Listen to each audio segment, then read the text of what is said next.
ለቴትና መድብል ደርሶላታል። ጤና ይስጥልን ውድ የተከበራችሁ ቤተሰብ። ዝና ቴትናን ቤት ውስጥ አፍኖ ካስቀመጣት ጊዜና ዘመን የለውም።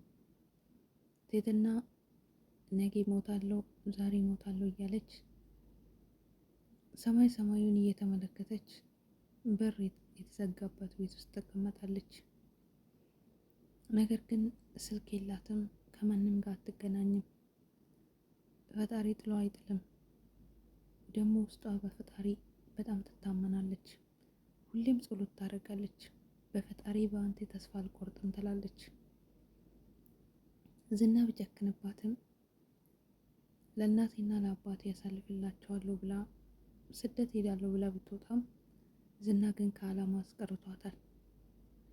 ታዲያ ቴትና ጀግና ናት፣ የማትፈራ ናት፣ ሞትን የማትፈራ ናት። ዝናን እንኳን እንደዛ ሰዎች ይስፈሩ መሀሌት እንደዛ ስፈራ ቴትና አንድ ቀን ፈርታ አታውቅም። ደግነቱ ግን መጥፎ ነገር አድርሶባት አያውቅም። ይንከባከባታል፣ ምክንያቱም ገንዘብ ስለሚያገኝባት። ቴትና ግን በፈጠራዬ ተስፋ አልቆርጥም፣ የሚደርስልኝ ሰው ባይኖርም እስከሚሞትበት ቀን ድረስ ከአንተ ተስፋ አልቆርጥም እያለች ጸሎቷን ታደርጋለች። ነገር ግን ዝና መርዞ ደላለውን በአጋጣሚ አንድ ቀን አምጥቶ ከሷ ጋር አገናኝቷል። ታዲያ ስልክ ተቀብላ ነበር፣ የመርዞን ስልክ በቃሏ ይዛ። እንደዛውም ደግሞ ጠበቃ ተብዮ ሉላን ያስቸገራትና ሉላ ያሳሰረችው እሱንም አጋጣሚ ቴትና ጋር አስቀምጦት ነበር። በዛ አጋጣሚ ከሱ ጋር ተጠግታ የእሱን ስልክ ወስደዋለች ቴትና። አራዳ ብልጥ። ታዲያ የመርዞን ስልክ እዛ ስለነበረ ለመርዞ ደውላ እባክን ምረዱኝ ሰዎች ስልክ ስጠኝ ብላ ጠየቀችው። እሱም ታዲያ ለዝና እንዳትናገሪ ብለው የመድብልን ስልክ ሰጥቷታል። በጣም ጠቅሟታል። መድብልም ጀግና በፊትም ሊያስወጣትና ለእነሱ ምስክር እንድትሆንና እሷም ደግሞ እንዲያድኗት መድብል ጀግና ይፈልጋል። ብሩክም እንደዛው።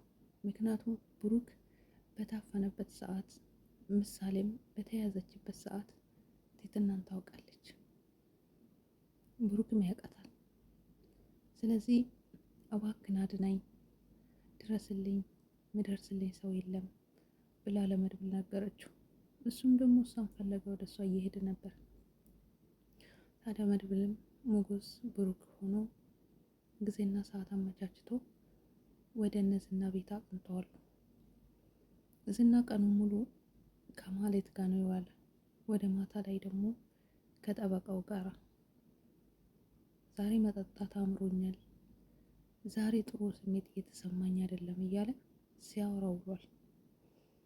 ምናልባት የሆነ ነገር ተነስቶ ዝና በመሀል ላይ የሆነ ነገር እንዳይሆን መድብል የሆነ ነገር እንዳይሆን ፈራውለት። መድብል ጀግና ነው። መድብል ምንም መሆን የለበትም። ምንም ነገር ከነ ሞገስ ከነ ብሩክ ማንም ሰው መመታት እንኳን የለባቸው። ምክንያቱም አሪፍ ሚና እየተጫወቱ ያሉት እነ መድብል ናቸው። ስለዚህ ማንም ያልደፈረውን የሆነ ነገር ቦምባ ሰራተኛ መስዬ ገብቼ ቴትናን አወጣታለሁ እያለ እየደወለላት መድብል ወደ ግቢ ገባ። ዝናም ከደላላ ጋር መኪና ውስጥ ቁጭ ብሏል፣ ከጠበቃው ጋር ማለት። ታዲያ እነ ብሩክ እና ሞገስ ደግሞ ውጭ ቆሞ እየጠበቁ ነበር ዝና መግባቱን መምጣቱን። መድብልም ቀስ ብሎ ገብቶ እያወራት በር አንኳኩልኝ የት እንዳለሽ እንድሰማ ብሏት፣ እሷን በር አንኳኩታ እዚህ ነኝ ያለሁት በማለት መድብል ገብቶ በር ተከፍቶለት ቴትናን አውጥተዋል። ልክ መድብል ወደ ቴትና ስደርስና በር እየታገለ እያለ ሞገስና ብሩኬም ቴትና ወደዛ በጓሮ በኩል ወደ ቤቱ እየገባ አዩት። ወዲያው ደውሎ ዝና መጥቷል መውጣት አለብህ አለ ብሩክ። እሱም ሳላወጣት አልወጣም በማለት ቶሎ ብሎ ቴትናን ቶሎ እንፍጠን እንውጣ ዝና መጥቷል በማለት አጣድፏት ይዟት ወጥቷል። ነገር ግን መድብል እንዴት እንዳመለጠ አላውቅም። መድብል አምጦ ወደ ውጭ መጥተዋል።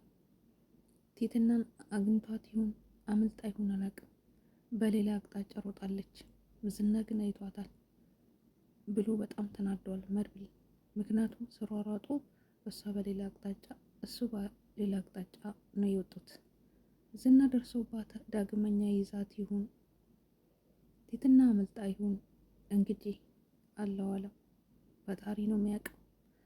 የሚቀጥለው ላይ ቴትና ምን ላይ እንደደረሰች አብረን የምናይ ይሆናል። ቴትና ማምለጥ አለባት። መድብልን ምንም መሆን የለበትም። ምክንያቱም ስቃዩ ይበቃታል። ቢያንስ ካሁን በኋላ እነዝና ቴትናን በመፈለግ ወይንም ሌላ ነገር ማብጀት አለባቸው። ቴትና ስቃዩ ይበቃታል ብዬ አስባለሁ። ሰውየው ቢደይም ጥሩ ነው። ምክንያቱም እችን የመሰለች ገና ትንሽዬ ልጅ ሞት አፋፍ ላይ በቀረበ ሰው መቀየር በጣም ከባድ ነው። ግን እኔ ስመስለኝ ለጓደኛው ደውላ እናቴና አባቴ መሞቴን ንገራቸው ብላለች ቴትና። የጠፋ ወንድሜ ቢመጣም ንገርልኝ ብላለች። የጠፋ ወንድሟ ዝና ይሁን ዝና ሆኖ ባልተገኘ ብቻ። ምክንያቱም ውስጤ ተጠራጥረዋል። ባለፈው አልሰማትም እንጂ የጠፋ ወንድም እንዳላት ተናግራለች። መጨረሻ እሱ ነው ቁጭ ካለ ዝና እንዴት ይጸጸት ይሆን? ከጸጸቱ ሳያመልጥ መቼም ቢሆን ሉላ በደላላ ያስፈለገ ስላለ የቤቱ ቤት ያከራያቸው ደላላ ደውሎ ሉላ ነሽ ወይ ብሎ ጠይቆኛል ብላለች። እሷም ታዲያ አይደለም በማለት መልሳለች። ስለዚህ ዝና በደላላ እያፈላለገ ሉላንም እንዳያገኛት፣ ምክንያቱም ሞገስም ቴትናን ለማዳን እየተሯሯጠ ነው። ውድ ቤተሰብ የቴትና ነገር ጨንቆኛል። መልካም ቆይታ